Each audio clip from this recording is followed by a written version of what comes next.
Frozen cattle drifted against barn walls. Telegraph reports described stock standing dead in their tracks, with snow over fence tops and temperatures near 50 degrees below 0 Fahrenheit in places. County summaries and ranch memoirs show a pattern. Outfits with completed tight barns and sheds saved a far higher percentage of their herds than those relying on windbreaks, canvas, or half-roofed frames. The difference often came down to whether roofs were fully shingled and ridge-capped before the first sequence of hard storms. A typical 30 by 50-foot barn roof represented several tons of shingles and boards that had to be lifted 20 to 35 feet in short, dry weather windows. This film examines one quiet but decisive change: the shift from throwing those loads by hand to moving them along a simple gutter-length rail and sliding carriage, a rail runner that could turn a single careful builder into his own roof crew, and in some winters decide which barns stayed dry. 1st of October through 15th of January, 1886 to 1887. Cheyenne, Fort Laramie, and open range across Wyoming and the Dakotas.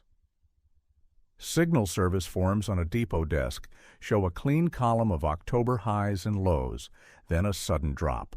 First hard frost, first snow, then weeks where the daily maximum never reaches freezing. Stockmen went into autumn expecting another hard winter, but survivable using open range, scattered haystacks, and a few sheds. The actual season delivered repeated blizzards, crusted snow, and temperatures low enough to kill cattle that had never been brought under a roof.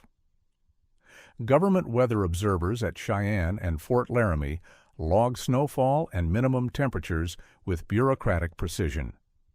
Their records would later be cross-referenced against Stockgrowers Association minutes that named the event the Big Die-Up and quantified herd losses in stark percentages. Some outfits lost 30% of their animals. Others lost 70%. Baseline shelter on many outfits consisted of pole windbreaks, open sheds, and a few small barns, often with incomplete or thinly shingled roofs.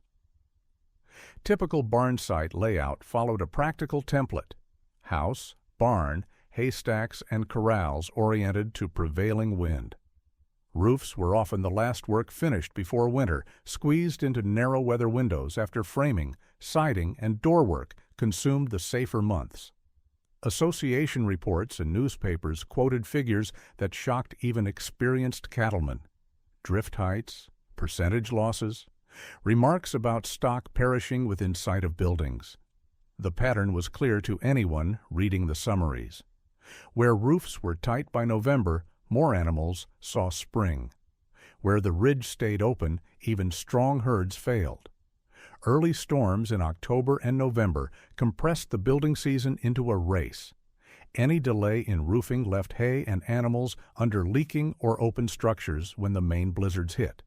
Wet hay molded or froze into unusable blocks. Animals crowded under insufficient shelter sickened from exposure. The margin between a completed barn and an almost completed barn turned out to be the margin between survival and ruin. In county after county, ledgers told the same story. The shelters that worked were the ones finished in time. The ones left open through December became expensive monuments to optimism. A barnyard in late summer, a wagon loaded with cedar shingle bundles, each bound and stacked beside a framing of posts and rafters still open to the sky. Farm journals and pattern book illustrations presented barn building as a tidy sequence: frame, roof, siding. On the ground, the hardest and most dangerous stage was moving heavy roof material up to steep pitches with little staging and few hands. Carpenters' manuals described common gable roofs, rafter spacing, purlin systems, and recommended pitches with the confidence of men working at ground level. Local histories and genealogy notes quietly mentioned serious falls from barn roofs and the long recoveries that followed. Some men never fully recovered. Some did not survive the fall at all. Typical Western barn, 30 by 50-foot footprint, full loft, 18 to 22 feet to eaves, 9 to 12 and 12 roof pitch. Standard workflow began with shingle bundles weighing 45 to 70 pounds, hauled from wagon to wall by hand. Ladders were used to reach the eave. From there, bundles were thrown upward to a man at or near the ridge who caught, stacked, and distributed them along the roof's length. Sheathing boards were hand-carried or slid along rafters. Nails and tools traveled in boxes and aprons that grew heavier as the day wore on. Labor math was unforgiving. A 30 by 50 roof at roughly 18 to 24 squares required dozens of bundles. Each bundle was often handled twice, sometimes 3 times. Drop bundles broke open, scattering shingles across the yard. Trade literature gave precise shingle weights and coverage rates.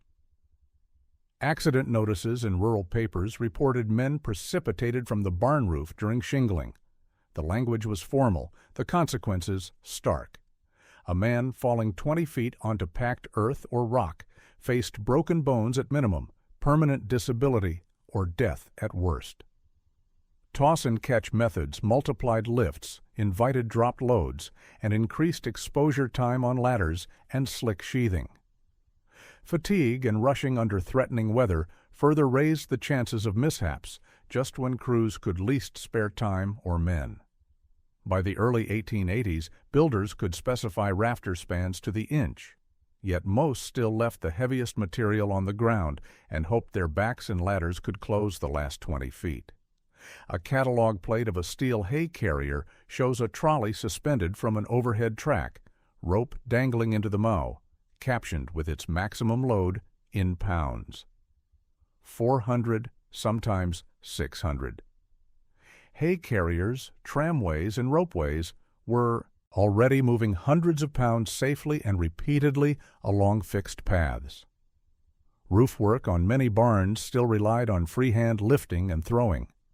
Patent records and catalogs from William Loudon and competing makers describe tracks, trolleys, stops, and slings in detail suitable for ordering by mail.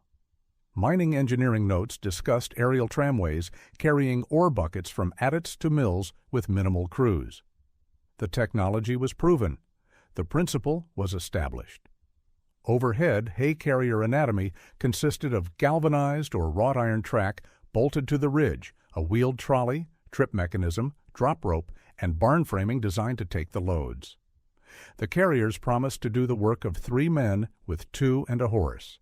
They delivered on that promise in barn after barn across the grain belt and cattle country. Mining ropeways used cable spans, chairs or buckets, braking stations, and published capacities per hour. Engineers calculated tensile loads and designed anchor points with the same care they gave to structural columns. In logging camps, peeled pole skids reduced drag for logs traveling downhill, keeping them in a controlled channel rather than careening through the forest. Patent drawings and catalog text explicitly promised labor savings and safety improvements. Diagrams showed track layouts in typical barns with measurements and load ratings printed alongside installation instructions.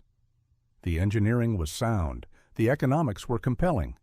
The principle, give weight a guided path and controlled start and stop, was already accepted for hay and ore. The remaining gap was on the outside of the building envelope, at the roof edge. Hay traveled up through the barn interior on trolleys that could not derail or drop their loads, or traveled down mountain slopes on cables designed to prevent runaway buckets. Shingles, the heaviest and most dangerous load remaining in barn construction, still flew through open air on human strength and hope. By the time hay carriers were gliding above the mow, the only major load on a barn still traveling through open air was the roof itself. A freight wagon from a rail depot stands in the ranch yard. The waybill lists 2 by 6 plank, dimension lumber, sheathing boards, cedar shingles, nails with weights and charges calculated by the hundredweight. Freight rates from Rawlins to Green River added substantial cost to materials already expensive by Eastern standards. On paper, the barn was a straightforward investment, a necessary move away from open-range exposure. In practice, the calendar, crew size, and freight constraints made the roof the main point of failure. Depot agents' freight records showed distances, freight rates per hundredweight, and delays caused by weather or traffic. State and territorial agricultural reports outlined recommended barn sizes and uses for wintering stock, but they rarely addressed the practical problem of getting materials from ground to ridge with limited labor. Representative barn specification: 30 by 50 foot footprint, 6 by 6 or 8 by 8 posts, 2 by 6 rafters at 24-inch centers, board sheathing, wood shingles. Eave height approximately 18 to 20 feet downhill, ridge 30 plus feet above grade. Materials list ran to thousands of board feet of framing and sheathing, 40 to 60 shingle bundles, nail kegs, hardware. Crew reality: 1 or 2 resident hands plus occasional help, not a dedicated building crew. These were men who also tended stock, repaired fences, cut hay, and handled the 100 other tasks a working ranch demanded. Building time came from the margins of the work year, compressed into weeks when weather permitted and other duties allowed. Example: lumber price lists and freight tariffs from the period show why waste mattered. Distance from sawmill or timber drove up material cost, reducing margin for waste from broken shingles or damaged boards. Short-handed crews could not afford slow, high-risk methods when weather windows were narrow and every lost day pushed completion closer to the storm season. Under these conditions, every broken bundle or lost day of work had a measurable cost. More than enough to justify a simple device if it could move the same weight with fewer hands and less risk. The barn frame stands, rafters in place. Loose sheathing boards bridge only part of the slope, and frost already forms at dawn on the upper chords. The ridge beam waits for its final covering.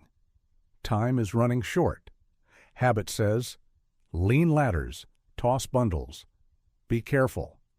A closer look at loads and geometry shows why this approach routinely fails.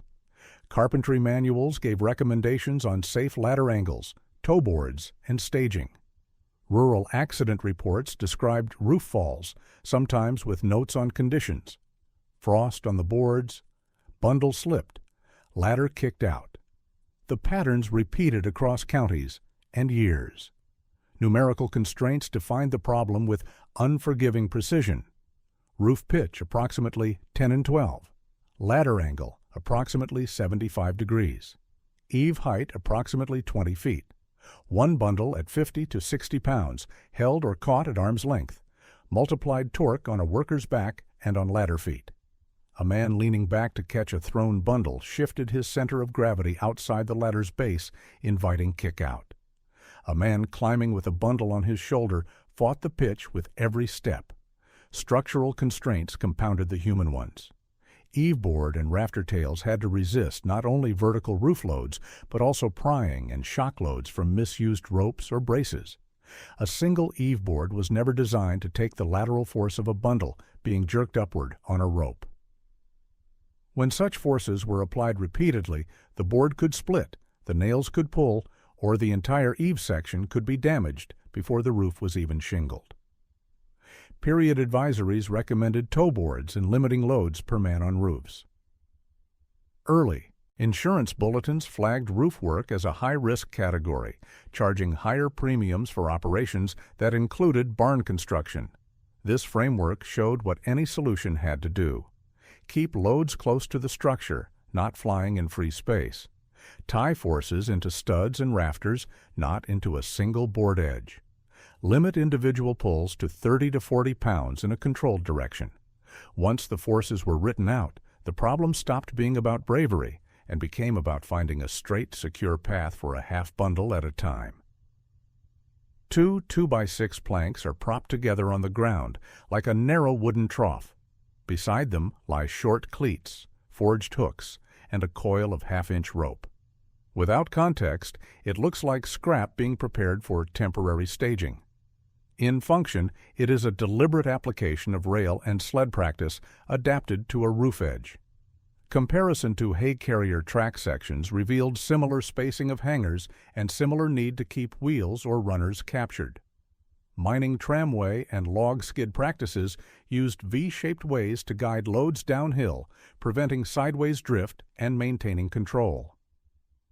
Lower rail, two 2x6 planks, 16 to 20 feet long, nailed along a 2x4 spine in a V, forming a shallow wooden trough. Cleats or feet every 3 to 4 feet prevented rolling and spread load to ground. At the top, 2 iron hooks and chains tied the rail back to studs and rafter tails, distributing pull across the frame rather than concentrating it on eave boards. Upper rail, lighter 1x6 V-section that hooked onto the lower rail at the eave and onto a ridge board or temporary ridge block once sheathing was in place. This section could be repositioned as work progressed up the roof, extending the guided path from eave to ridge. Sled, sometimes called runner, runners of plain 2x4, beveled to match the rail's V, deck 18 to 24 inches long. Sideboards 10 to 12 inches high to contain cargo. Iron eyot front for the hoist rope. Rear pawl or drag that could engage shallow notches in the rail to hold position and prevent runaways on steep pitches. Dimensions and species drawn from period lumber standards. Hook and chain forms derived from documented barn hardware and wagon iron patterns available from blacksmiths and hardware suppliers. The rail kept the sled in plane. The cleat stopped rotation. The hooks and chains sent the line of pull into the frame rather than into a single board. The pawl and notches prevented runaways. Built entirely from common boards, iron strap and rope, the rail runner quietly converted one of the riskiest tasks on the ranch into a repeatable pull. Half bundles of shingles sit in a neat line beside the bottom of the rail.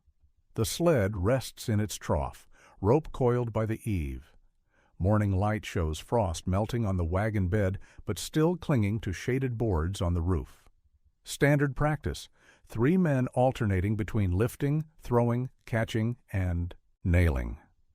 Rail runner workflow, 1 or 2 people cycling between hoist, staging, and laying with fewer position changes and less wasted motion. Farm management tables reported typical daily output for roofing crews based on crew size and experience. Memoir notes mentioned racing the weather to finish a roof face before storm clouds reached the horizon. Every builder knew the feeling of watching the sky while working at height. Field manual sequence began with staging shingle bundles near the rail base and cutting them to half bundles, approximately 25 to 30 pounds each. Load sled, pull hand over hand to eave, set pawl into notch. Offload to sheathing near eave. As courses progressed, hook upper rail, extend to ridge, and add toe boards to sheathing as permanent footholds. Repeat, hoist to eave, then to ridge. Stack shingles along the line where they would be used. Use sled for nail kegs, tools, and small boards as needed.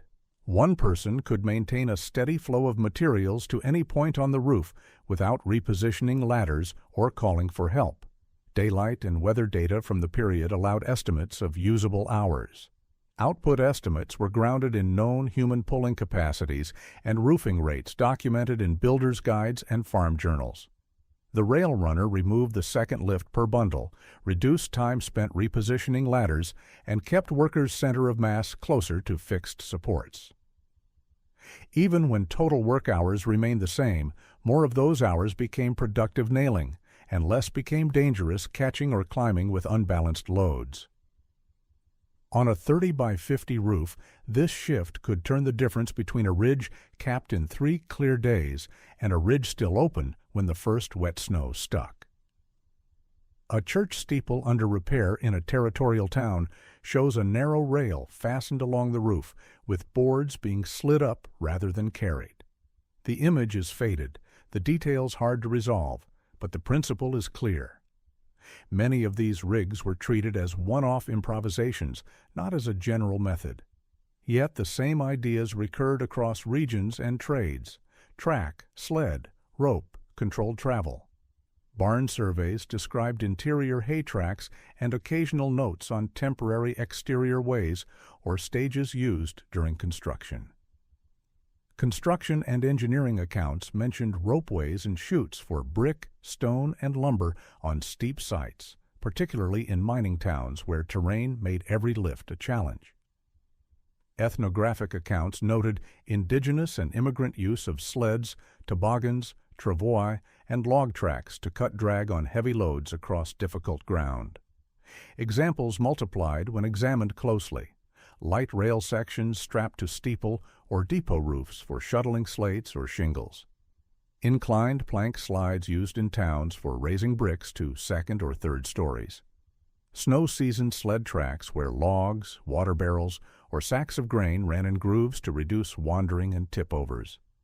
Photographs, sketches, and textual descriptions indicated guided ways rather than free dragging or lifting. The visual record was sparse but consistent. When builders needed to move heavy materials repeatedly over the same path, they built a track.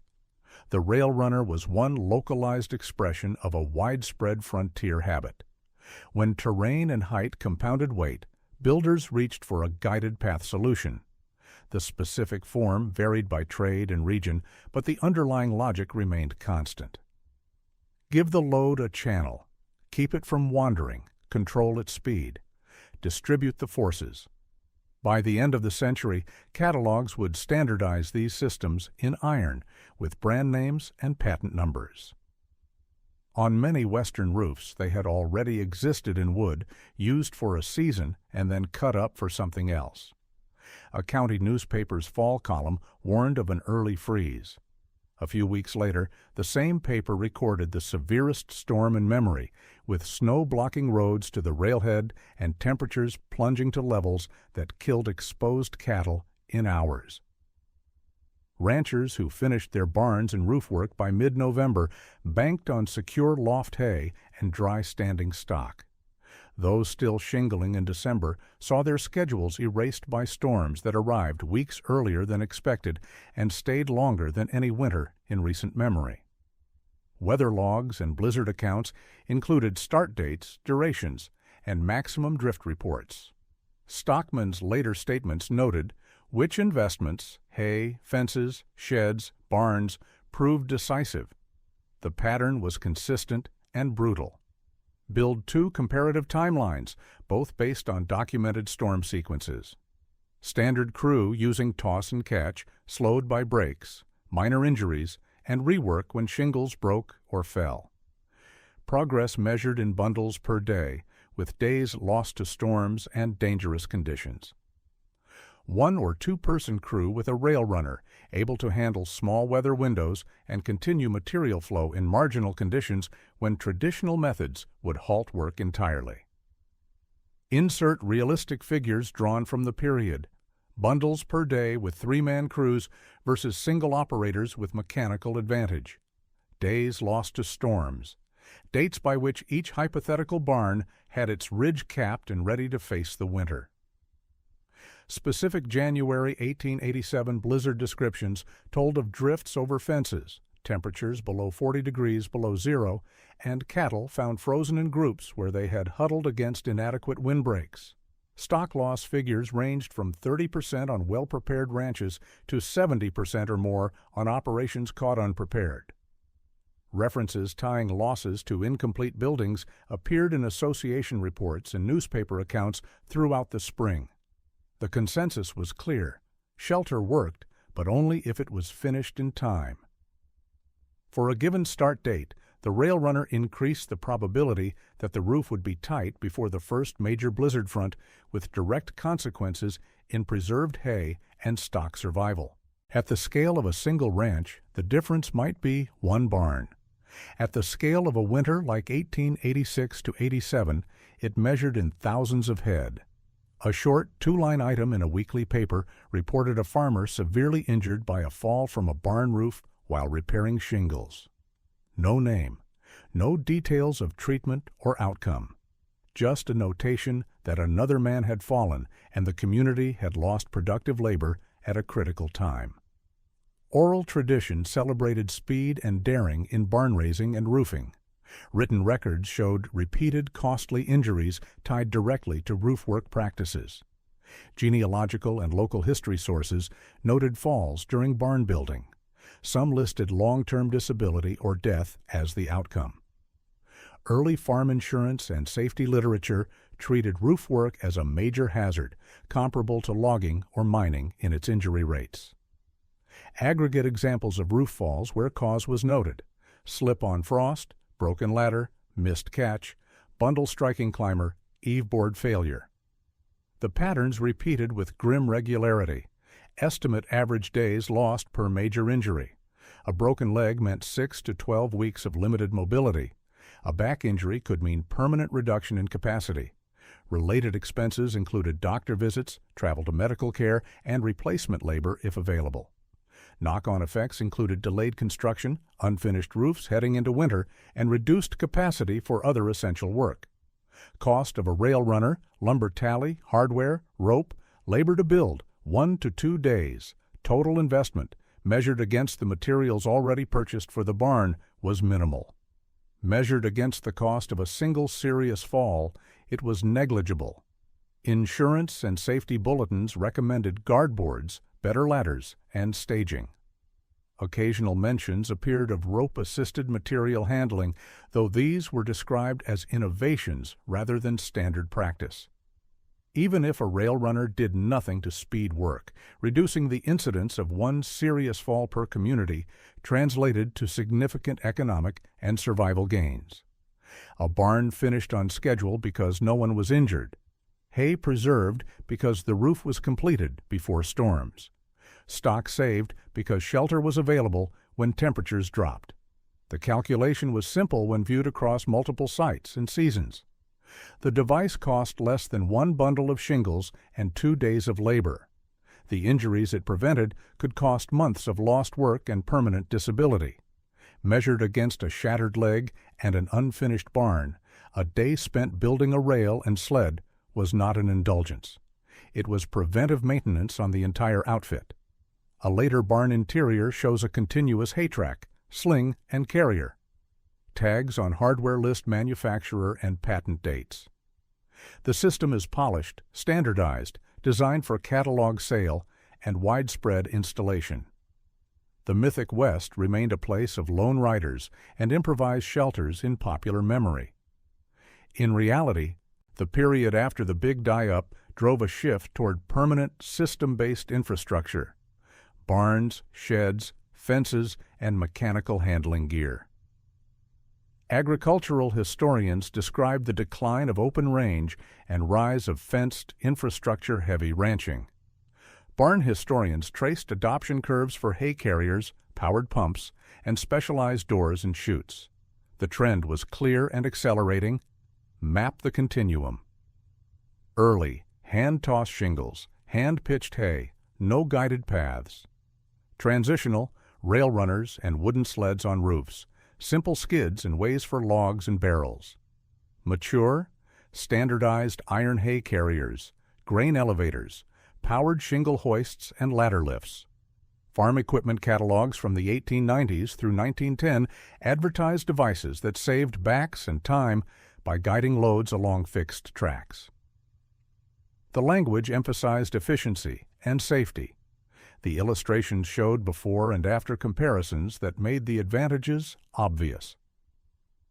The rail runner sat on the hinge point where older habits confronted new constraints: heavier herds, harsher remembered winters, and the necessity for predictable, repeatable handling systems.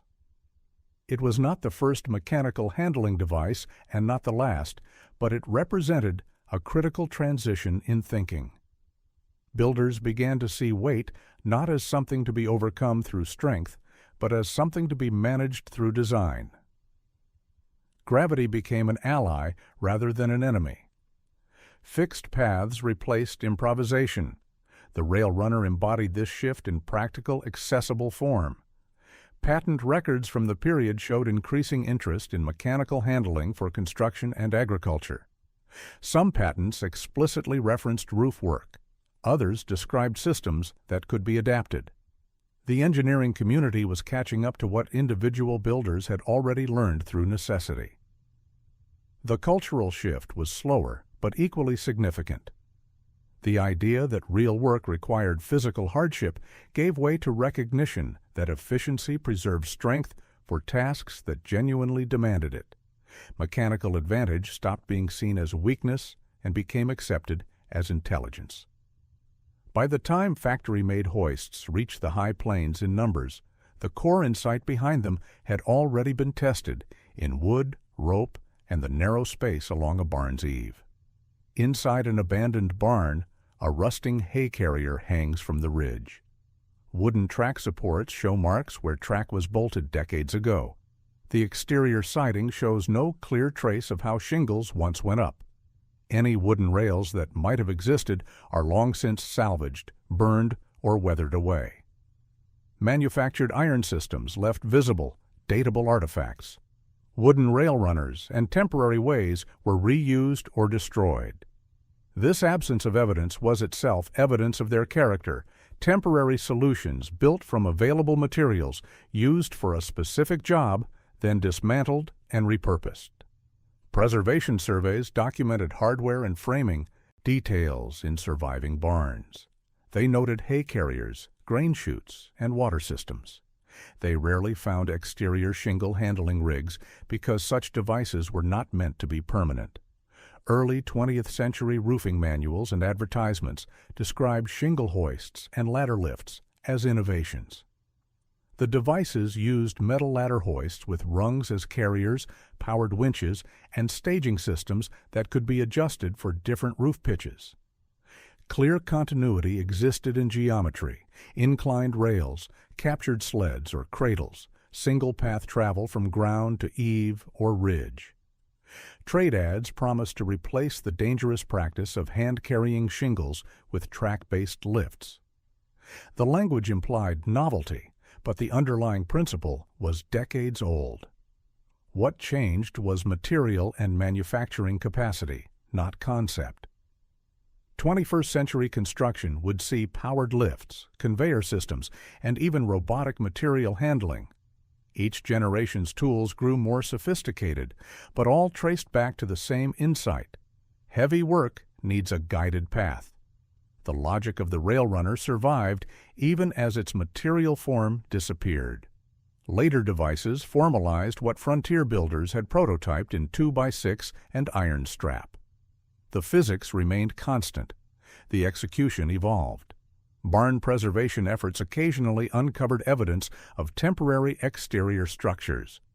Bolt holes in unexpected patterns, wear marks on eave boards, iron hooks with no apparent current purpose. Careful analysis could sometimes reconstruct what had been there, though the original builders left no drawings or descriptions. In that sense, the wooden roof rail never really vanished. It hardened into steel and acquired a catalog number. A stockgrowers report from the late 1880s listed winter losses in one column and, in the next, recommendations for more hay, more sheds, and good substantial barns. The language was formal, but the message was urgent. Open-range methods had failed. Infrastructure was not optional. Folk memory located frontier survival in grit and luck. The written record pointed to specific design decisions: double walls, tight stoves, finished roofs, guided handling gear, as the real dividing lines between those who stayed and those who failed.